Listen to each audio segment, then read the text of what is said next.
Hi, my name is Karen Parlato. I'm an assistant stage manager on the Lion King National Tour, and we're here at the Fox Theater in Atlanta, and I'm going to show you around some backstage. All right, so this is our area here, one of our many quick change areas for the ensemble. Everyone has their own spot, and they just sit down at a bench in front of their name, and all their costumes are laid out for them.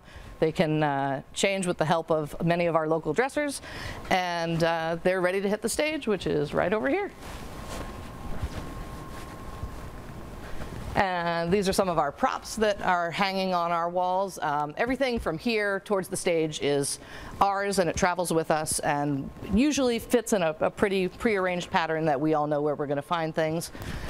And once we come up on our stage, we have all of our tracks in the floor, all of our lighting equipment, and our things that are always hanging up in the air above us. Pretty much everything except Pride Rock goes up in the air when it's not on stage.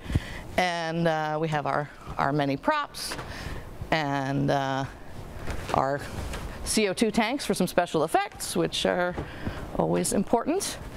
And then we have the wonderful stage of the Fox Theater, where I first played in 1999, and it's been wonderful to come back. I've never seen a theater of this size in New York. They don't have theaters anywhere near this big. And the architecture and everything was absolutely mind-blowing to me when I first saw it. And it's wonderful to be back.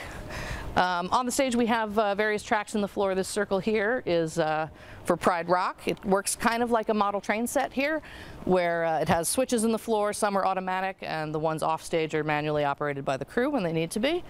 And Pride Rock can come out in a couple different, from different areas, different wings, do a big circle, go back off in different directions. And that's part of how we adapt the Broadway show to the tour, is on Broadway, the rock comes out of the floor in a big trap door and goes all the way down to the basement, many, many feet. Touring houses, generally, we don't have access to basements, so we have to improvise. And I got a really bright flashlight here, so we can see what's happening over here.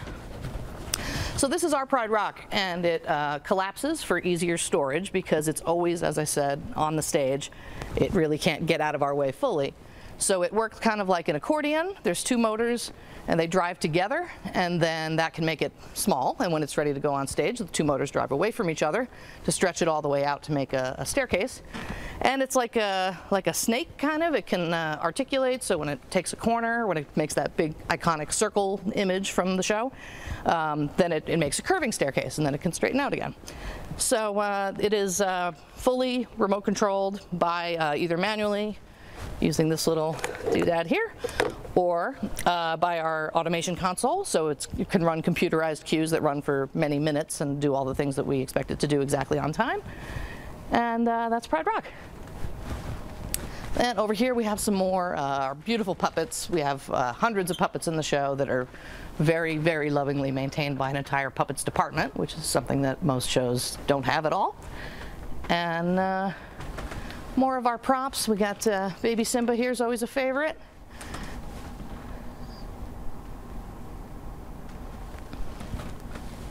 And then over this way we have another beautiful puppet, is the Birdman, we call him, the bird soloist. And this puppet is worn on an actor's shoulders, and as he moves his arms, all the birds flap in unison. It's a really beautiful effect. And then down this way we have some more changing areas. Our giraffes are beautifully portrayed by actors on stilts, and they each have their own package of giraffe equipment. And this is our baby elephant, Baby Elle. And her mom, Bertha, lives up there, and she is operated by 4 actors. And that's a very memorable moment in the show.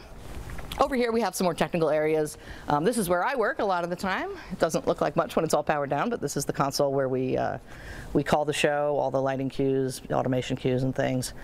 And we have the whole thing on cameras. We have many, many cameras, at least 10 that we use, and then some that we don't always use unless we need them. And over here, more quick change areas. This is a big area here.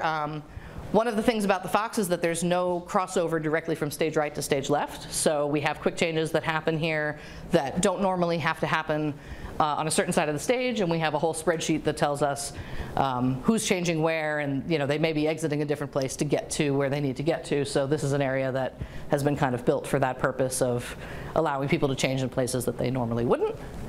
Okay, so this room over here is just off the stage right. It's one of the most accessible rooms in the whole building, and it's actually not used regularly by anyone. What this is our costumes for all of our swings, who are the ensemble members who can jump in at a moment's notice for any of 5 to 10 different people. So if they have to go on in the middle of a show, they know they run to this room and they find their section. If Aaron has to go on, he has to go on for a certain character in a certain scene, he can just grab that costume and throw it on, and they can be on stage in a minute or two from getting notice that they need to go on.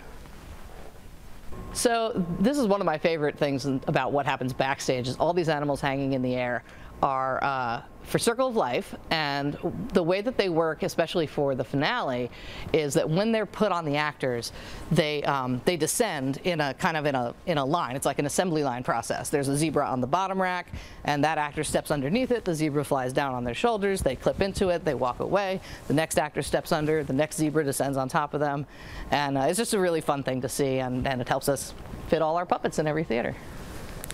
So thanks for coming to our backstage tour of The Lion King. We're here in Atlanta until October 20th, and we hope we'll see you.